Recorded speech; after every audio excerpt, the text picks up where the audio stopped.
This program is intended for those of you who are interested in salmonid aquaculture technology.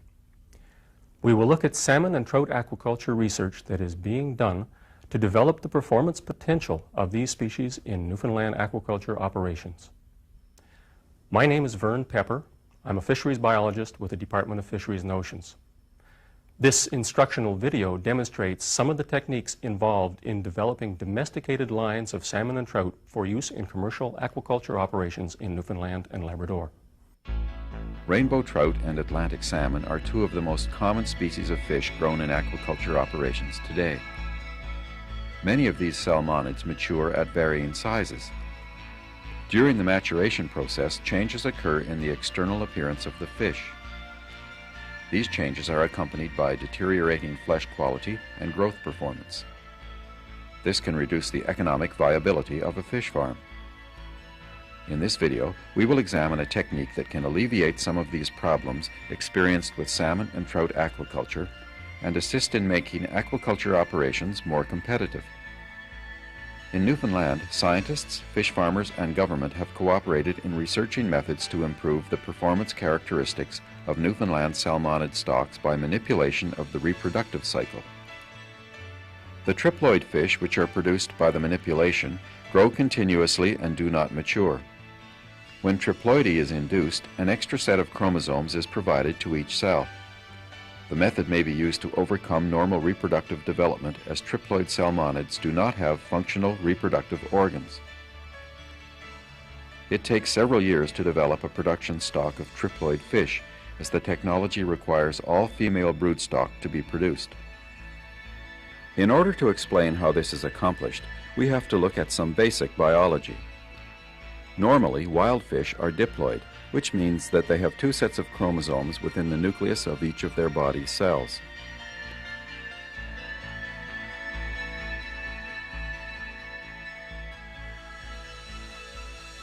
This diploid number of chromosomes results from fertilization, a stage in the life cycle when a sperm unites with an egg. In order to explain why fertilization makes cells diploid, we must first look at sperm and egg formation. In natural sperm formation, specialized diploid cells within the testes of male fish divide twice, thereby reducing the number of chromosomes within each of the resulting sperm cells to haploid, or one set of chromosomes. Similarly, in natural egg formation, the nucleus also undergoes two divisions to reduce the number of chromosomes from diploid to haploid. The first division takes place within the female prior to egg release. The second division, however, is delayed until the time of fertilization, just after the sperm nucleus has penetrated the egg. In normal fertilization, the second egg nucleus is expelled from the egg, leaving only one haploid maternal nucleus. The sperm nucleus now unites with the egg nucleus to form a diploid nucleus. So the fertilized egg once more has the normal number of chromosomes. Egg and sperm formation, coupled with the process of fertilization, are responsible for sex determination.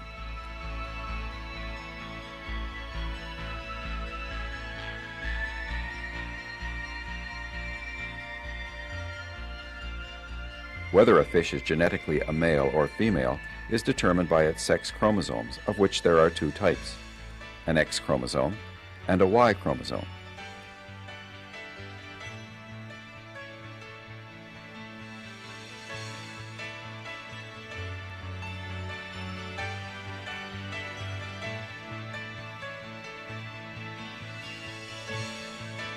Diploid fish have two sex chromosomes per cell, one in each set of chromosomes. If an individual has two X chromosomes, it is genetically a female. If an individual has an X chromosome and a Y chromosome, it is genetically a male.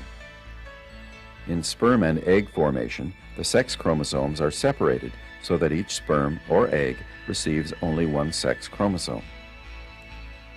Since genetic females are XX, they can produce only one type of egg, one containing the X chromosomes.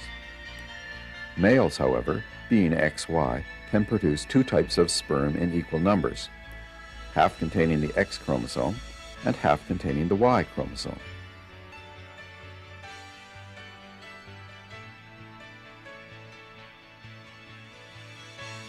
The genetic sex of a fish is determined by the type of sperm which unites with the X chromosome-containing egg. If sperm containing an X chromosome unites with the X-containing egg, an XX genetic female results.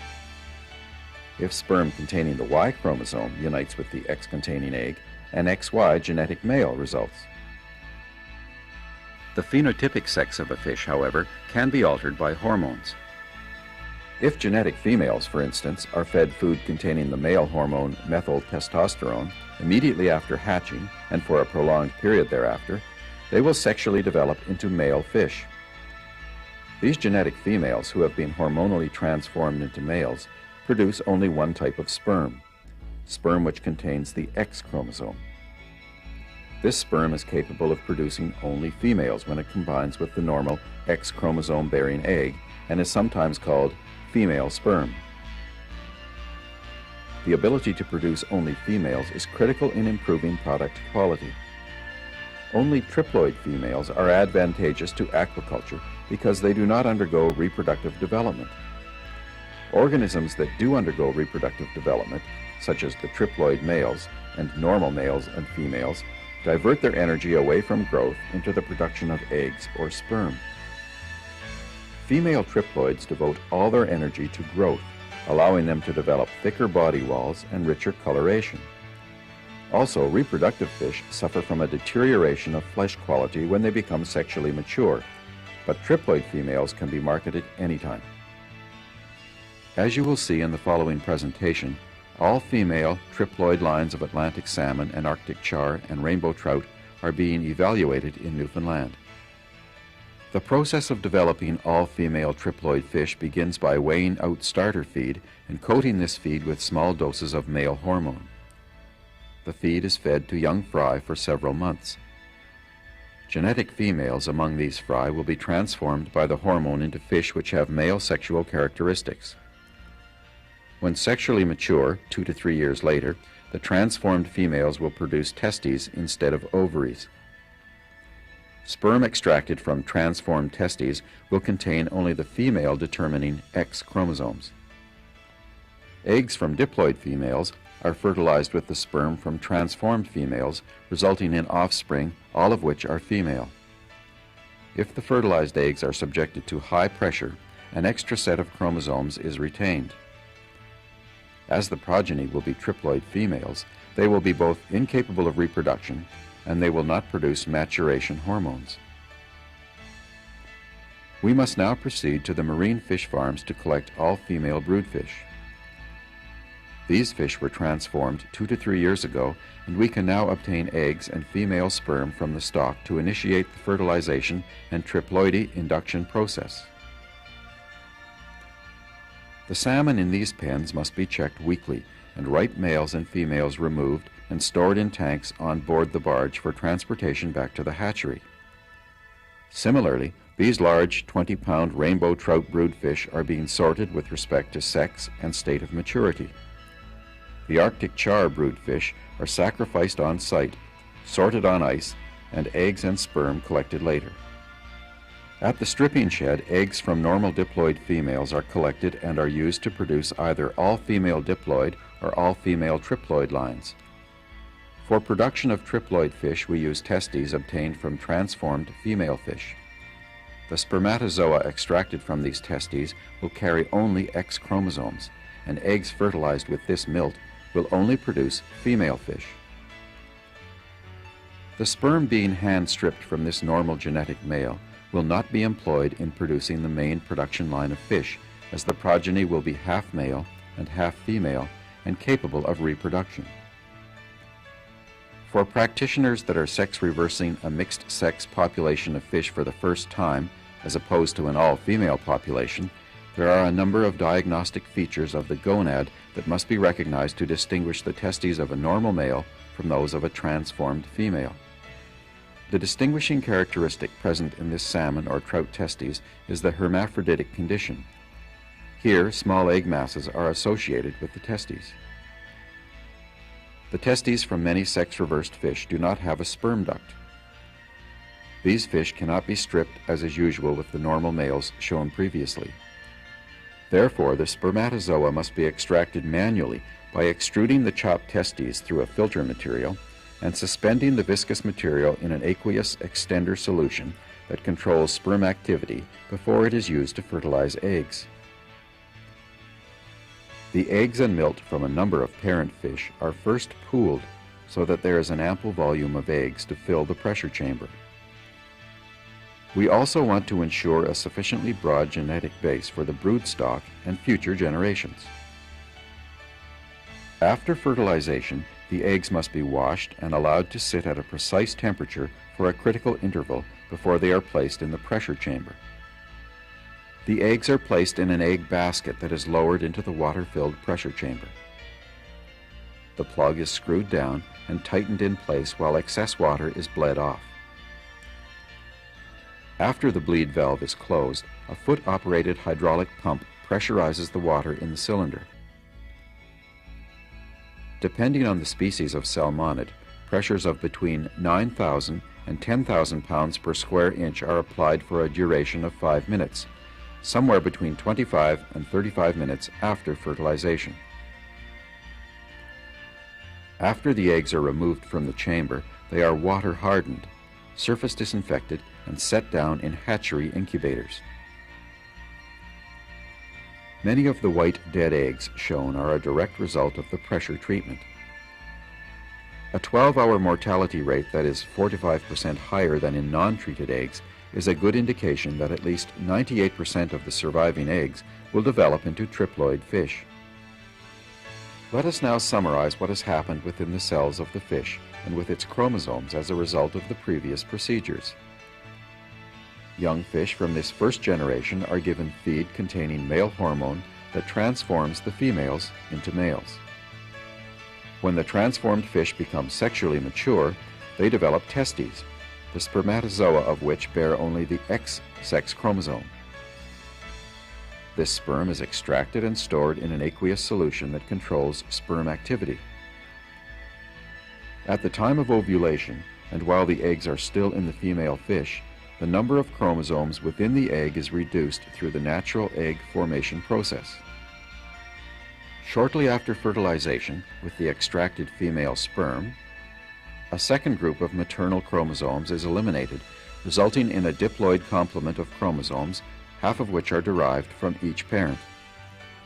All these eggs subsequently develop into diploid female fish, and the problems associated with early sexual maturity by male fish are eliminated. This attribute is enhanced when a late maturing stock of fish is used. When a temperature or pressure shock is applied at the appropriate time after fertilization, the process involved in the exclusion of the second group of maternal chromosomes is disrupted, and the extra set of maternal chromosomes is now retained. This results in the production of all female triploid fish. These fish are incapable of producing eggs or the associated steroid hormones that cause deterioration in external appearance and flesh quality. Consequently, they can be reared to a large size and marketed at any time of the year.